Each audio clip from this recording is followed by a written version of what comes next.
ہیں، رب عز و جل کا ذکر ہے، اور اس میں ہمیں الحمدللہ اچھے طریقے سے ایمان بھی لانا ہے۔ یہاں ہمیں ایک اور بات بھی سمجھنا ہوگا کہ ہمارے اسلاف نے جب قرآن کریم فرقان حمید کو پڑھا تو پڑھنے کے بعد اس کے اندر ہم نے کتنا عمل کیا۔ اول تو ہم پڑھتے نہیں ہیں، پڑھتے ہیں تو عمل نہیں کرتے۔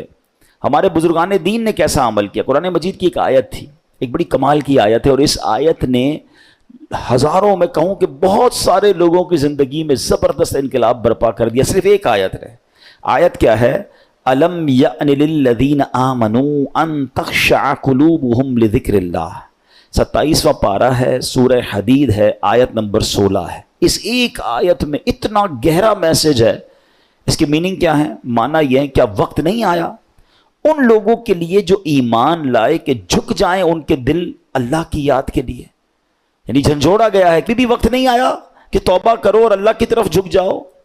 اب دیکھیں، جس کے دل پہ اثر ہونا ہوتا ہے کیسا ہوتا ہے، جو پاکیزہ دل اللہ پاک جن کے دلوں پر قرآن کا اثر ڈالتا ہے کیسا ہوتا ہے، کہ حضرت فضیل بن عیاض رحمت اللہ تعالی علیہ، یہ بہت بڑے اللہ کے ولی گزرے ہیں، مگر شاید بہت کم لوگوں کو پتا ہوگا کہ توبہ سے پہلے یہ بہت بڑے ڈاکو تھے، اور اتنے خطرناک ڈاکو تھے کہ محلے والے، علاقے والے، شہر والے ان سے ڈرا کرتے تھے۔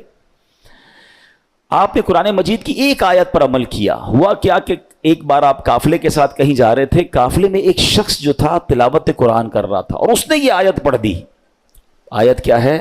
الم یأن للذین آمنوا ان تخشع قلوبہم لذکر اللہ۔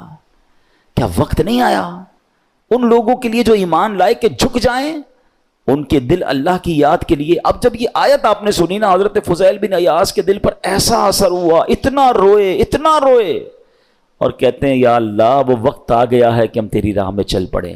آپ رحمت اللہ تعالی علیہ زاروں کے تار رونے لگے، اس کے تقاضے پورے کیے، لوگوں کا لوٹا ہوا مال واپس کیا، اور اپنے سارے جو ڈاکوؤں کا گروپ تھا کہہ دیا کہ میں نے توبہ کر لی ہے، اب میں اللہ کی نافرمانی نہیں کروں گا۔ ڈاکوؤں کے قافلے والوں نے کہا کہ سردار، اب ڈکیتی میں بھی ہمارے سردار تھے، اب توبہ کر لی تو اس میں بھی آپ ہمارے سردار ہیں۔ پورے قافلے نے توبہ کی، اللہ کی یاد میں لگ گئے، علم دین سیکھا، عبادت و ریاضت میں مصروف ہوئے۔ اللہ اکبر۔ پھر اللہ نے آپ کو ولایت کا ایسا مقام عطا کیا کہ ایک مرتبہ منا میں ایک پہاڑ پر موجود تھے، آپ نے فرمایا اگر کوئی ولی اللہ اس پہاڑ کو حکم دے کہ ایک پہاڑ لمبا ہو جا تو فوراً لمبا ہو جائے گا۔ بس اتنا کہنے کی دیر تھی کہ پہاڑ نے لمبا ہونا شروع کر دیا۔ آپ نے فرمایا پہاڑ رک جا، میں نے تجھے حکم نہیں دیا ہے۔ یہ سنتے ہی وہ ٹھہر گیا۔ تو اللہ والے جو ہوتے ہیں، اب یہاں جو اصل ہمیں بات سیکھنی ہے کہ توبہ